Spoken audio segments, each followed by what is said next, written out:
we had a gentleman, just our last podcast, that he likes to have milk with every meal. And he goes, I don't even ask for it. When I sit down, boy, that carton of milk is right there. How do you do that? How do you remember all those things? I am not in like one dining room day in, day out where you really get a chance to learn to know everybody. So having your frontline staff be able to do that on their own without that prompting, having their own drive is really, really important. Welcome to the Answers for Elders radio show. And welcome back, everyone, to Answers for Elders Radio Network. And we are back here again with part 2 of our segment on the Culinary Services Department at Chateau Retirement. And I am here with Sherrelle Collingridge, and she is the Culinary Services Director at Chateau Bothell Landing. And you, Sherrelle, you work closely with Chef Tom, Vice President, in putting together the entire amazing culinary program at Chateau Retirement. So would you share with us a little bit about your role and what you do? Well, as a Culinary Services Director, we're responsible for everything that happens under the culinary umbrella. And Chateau Bothell Landing, we call it CBL, is a campus. So we have 4 buildings, 3 kitchens, memory care. So it's like 3 mini chateaus all on one kind of campus, right? So day to day, it's kind of nuts, but that's why I love it, right? We don't do what we do because we like to be bored.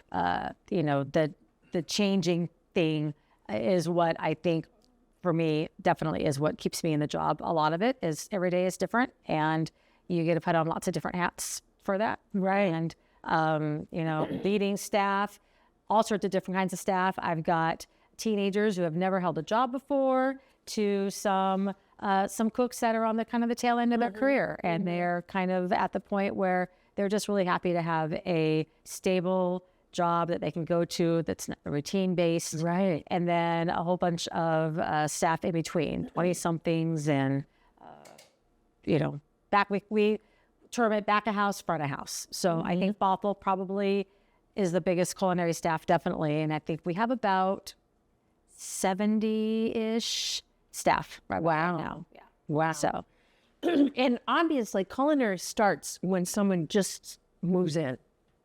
When they first meet and they are, I'm going to use the term triage, right? What happens when somebody is a new resident and how you interact with that new resident?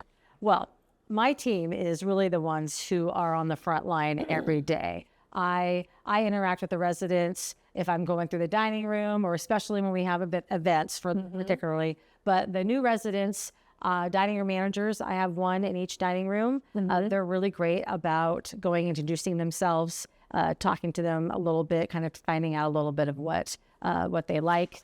And as Tom mentioned earlier, the dining rooms are run restaurant style. So we have host seating. And I think that is a huge thing, as what sets us apart from some of, our competition, in the fact that when we have brand new residents coming in, they're not going into a dining room and like, oh my gosh, where am I going to sit with like a whole dining room full of people, residents that tend to be territorial and like to sit at the same spots. So it gives us an opportunity for them to meet lots of different people as they are getting themselves acclimated. It's a huge change. Absolutely. Huge change. Absolutely. And they fall in love with our staff. Oh, I know personally. And the great thing I have to say to our listeners is that Sherrelle knew my mother when she lived here. I did. So that's kind of special for me to know that. And of course, my mom loved living at Chateau. And the food was amazing, how many years ago? 17, 18 years ago. So that's a long time ago. So, Sherrelle, you've been obviously with Chateau for a very, very long time. Yes. I'm looking at your 25. It'll be 25 years. Yeah, I was going to say in about a month. Yeah. So you were here since the very beginning. Almost.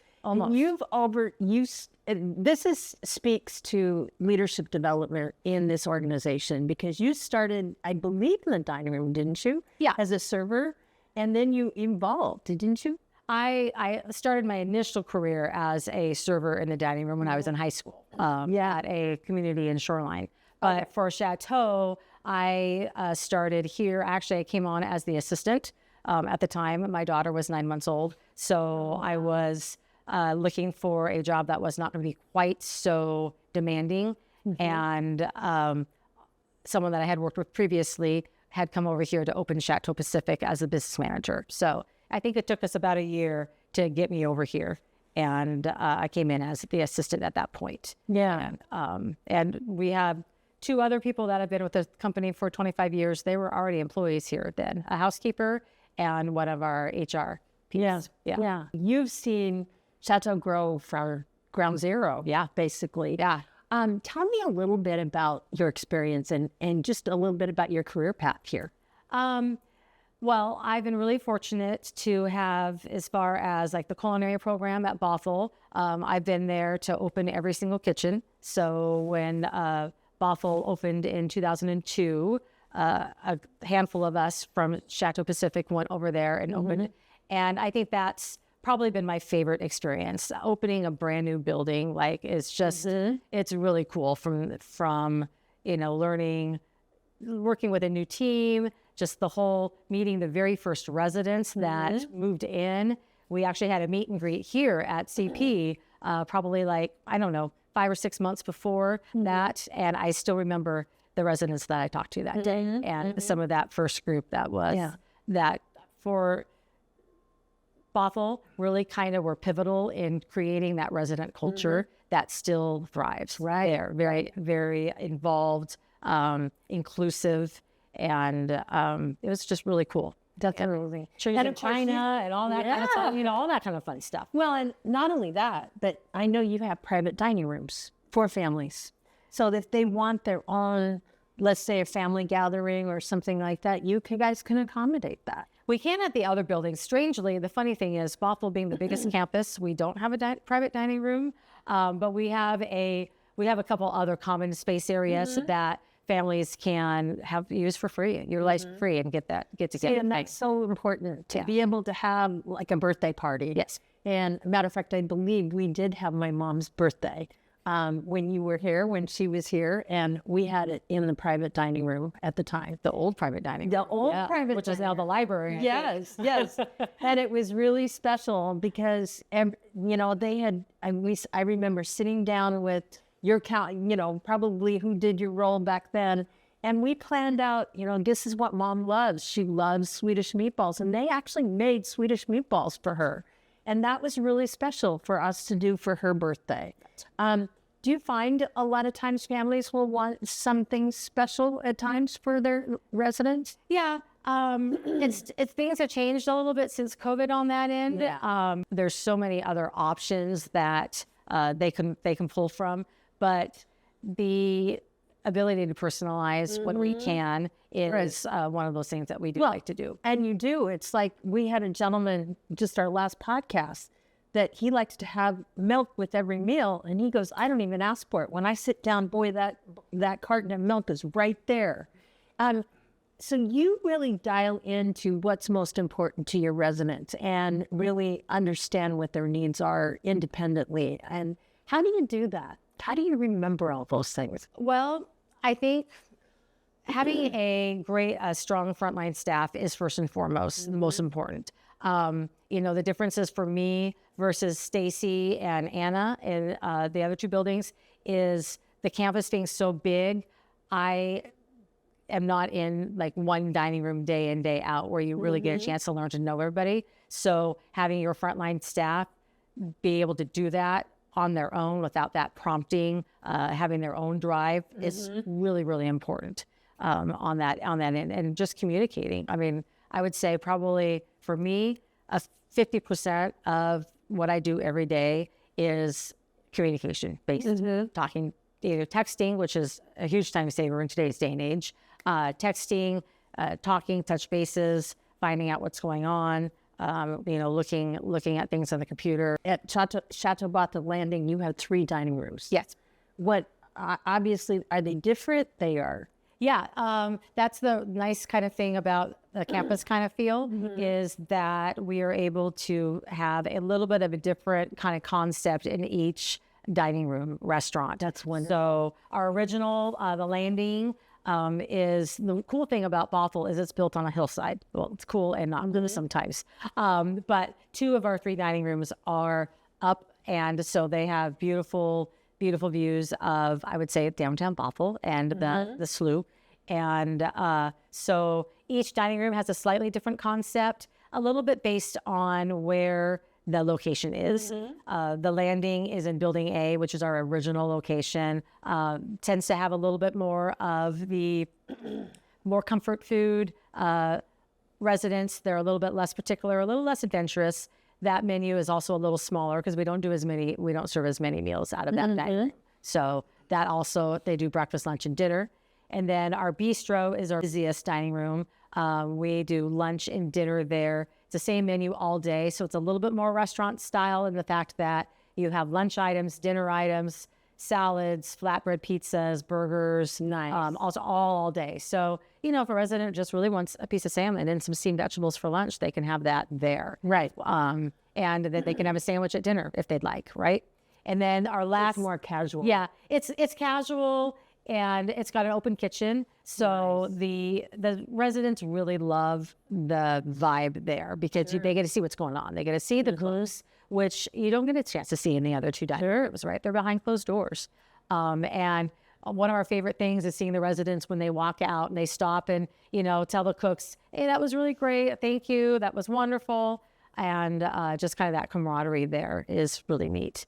Yeah. And then our 3rd dining room is the Brick. And that is in our Dolcetto building, our newest building, although that's now, I think, 7-8 years old. And we named it after the brick oven we have in there. And it's dinner only and more upscale in the fact that we can use a higher price point in that dining room. It's a little bit different as far as point structure. So instead of the a la carte, instead of being started everything all together, the Brick, we charge for like the entree, the soup, salad, and dessert. And for residents who want to spend a little bit more, they can have a nicer quality meal and more things that are what we would consider handsy and too difficult to do in the other dining rooms because the pace we can do up there. So you mentioned points. Tell me a little bit about what that means. So our residents have a meal plan that is, they get points for a month. So instead of the old days where they would maybe, pay for 1 meal a day or 2 meals a day, if they were out of town or if they had plans that day, oh, too bad, you just kind of miss out on that. Now they get points in a bucket and they can use those points in our 3 dining rooms however they'd like. They can use it for guest meals, alcohol. We've got ladies who like their wine every night with dinner and the men who love their beer. And guests, which is the biggest thing, that residents get an opportunity to bring in their family members. And purchasing additional points is very economical and easy for them to do. Yeah. Just for points. So if, for example, somebody buys 100 points a month, that would be enough. I mean, I don't know what that means. Right. But can you bank those points to use them like 3 months later or whatever? No, that they can't do. Okay. That's the one limitation. Okay. It's that would be a nightmare for bookkeeping. I was going to say.